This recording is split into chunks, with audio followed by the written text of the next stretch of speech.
Je porte la Galaxy Watch 8 Classic tous les jours depuis près de 3 mois, et c'est une de ces montres qui divisent énormément. Certains disent que c'est un progrès, d'autres jurent que c'est un retour en arrière. En théorie, on pourrait croire connaître la réponse, mais une fois portée, c'est une toute autre histoire. Cette montre m'a surpris d'une manière inattendue, mais elle m'a aussi fait réfléchir. Commençons par ce qui m'a le plus impressionné, le confort. L'année dernière, Samsung a modifié le connecteur du bracelet de la Watch Ultra, et maintenant, ils le changent à nouveau. Ma première pensée a été « Pourquoi ? Pourquoi encore le modifier ?» Mais une fois la Watch 8 Classic au poignet, tout a commencé à prendre sens.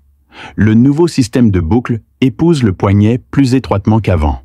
Il maintient les capteurs fermement appuyés contre la peau, ce qui permet des mesures de santé plus précises. Et surtout, on n'a plus l'impression d'être coincé dans le bras. La Watch Ultra m'a toujours rappelé sa présence. La Watch 8 Classic, disparaît presque. Le plus étonnant, c'est qu'elle ne pèse que 3 grammes de moins et est légèrement plus fine que l'Ultra. Mais à l'usage, elle offre une sensation complètement différente. Je l'ai portée à la salle de sport, pour écrire et même en dormant, et elle disparaît complètement. Pour moi, c'est l'un des plus gros gains de ce nouveau design. Le confort a été une surprise.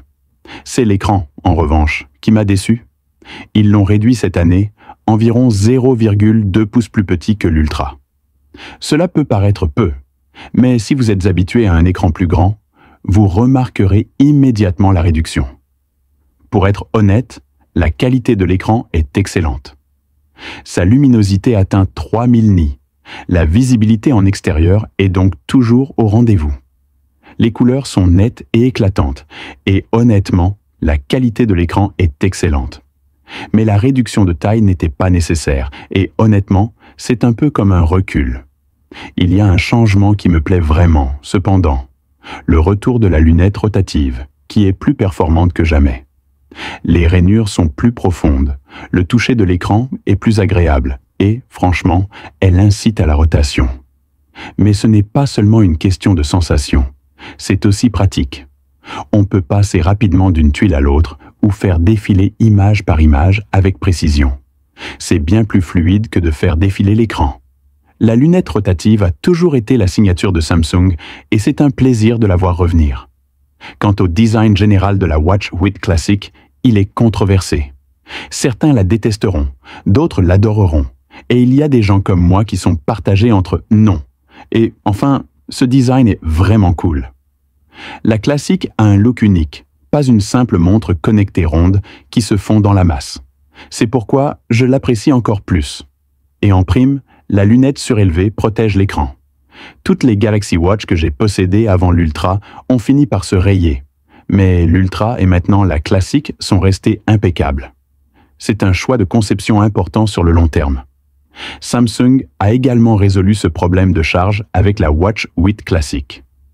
Si vous avez déjà essayé de charger d'anciennes Galaxy Watch avec le chargeur sans fil Samsung Wireless Charger Duo, vous savez à quel point c'était pénible.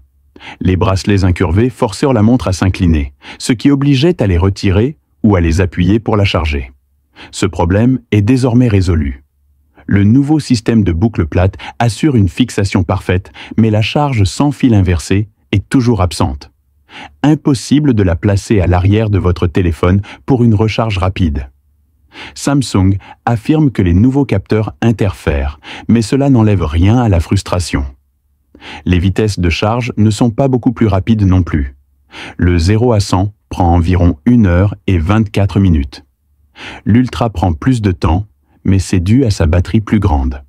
Apple et Google ont néanmoins une longueur d'avance sur Samsung. En parlant de batterie, voici ce que j'ai obtenu. Avec l'affichage permanent activé, je l'ai utilisé sans interruption pendant environ 42 heures, soit environ 1 jour et demi. Avec l'affichage permanent désactivé, on peut atteindre 55 heures, voire 60. C'est bien, mais ce n'est pas un exploit. L'Ultra a tenu environ 5 heures de plus. Même si cet écart n'est pas énorme, vous le remarquerez.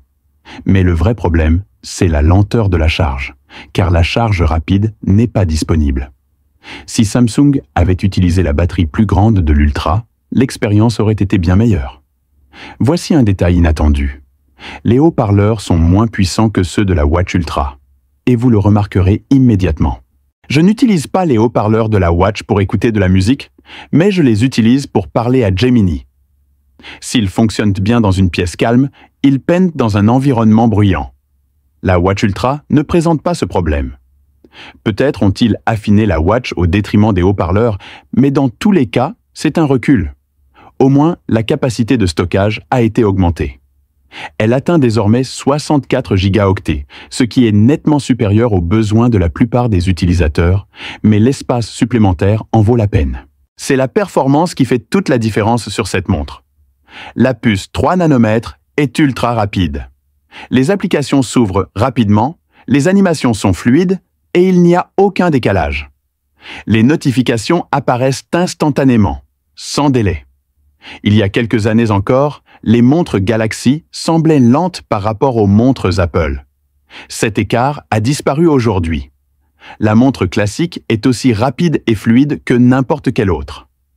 Il y a aussi la montre One UI 8. J'avoue que lorsque j'ai vu les fuites pour la première fois, je l'ai détesté.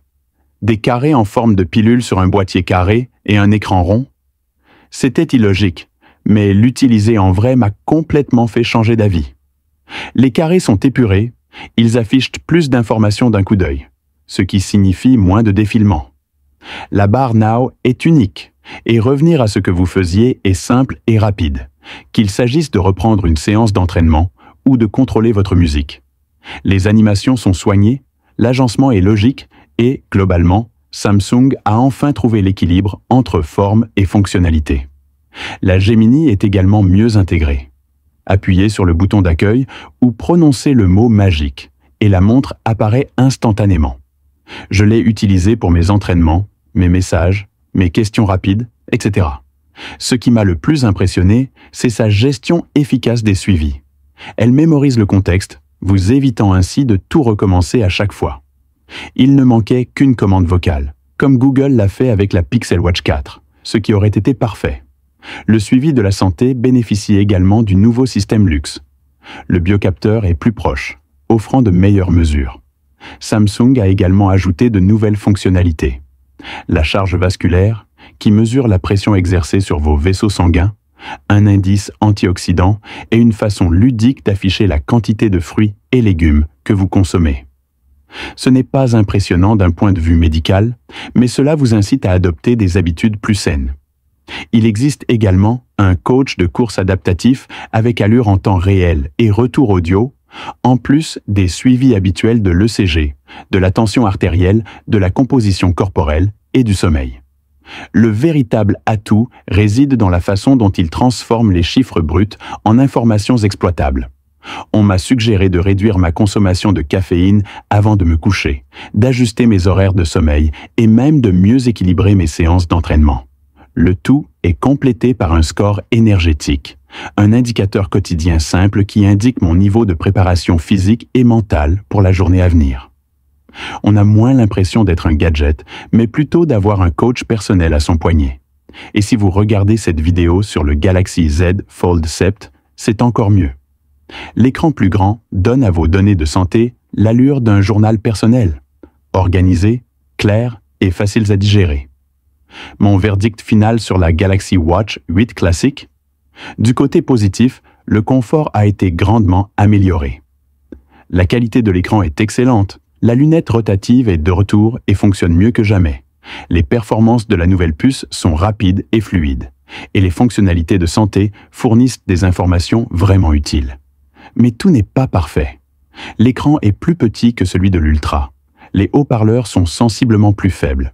L'autonomie est bonne, mais pas exceptionnelle, et les vitesses de charge restent inférieures à celles de la concurrence. Mais voilà, la Watch 8 Classic reste l'une des montres connectées Android les plus complètes du marché. Certes, d'autres marques ont peut-être un avantage en termes d'autonomie ou de matériaux de haute qualité, mais la combinaison de performance, de fonctionnalités santé et d'intégration à l'écosystème de Samsung est difficile à battre. Cela dit, entre la classique et l'Ultra, l'Ultra reste à mon avis le meilleur choix. Elle offre un écran plus grand, des haut-parleurs plus puissants et une meilleure autonomie. Mais si vous recherchez une lunette rotative, plus de confort, ou si vous souhaitez simplement faire des économies, la Watch 8 Classic ne vous décevra pas. C'est tout. Pour plus d'actualités et de mises à jour technologiques, restez connectés et n'oubliez pas de vous abonner à notre chaîne Android+. À bientôt. Prenez soin de vous.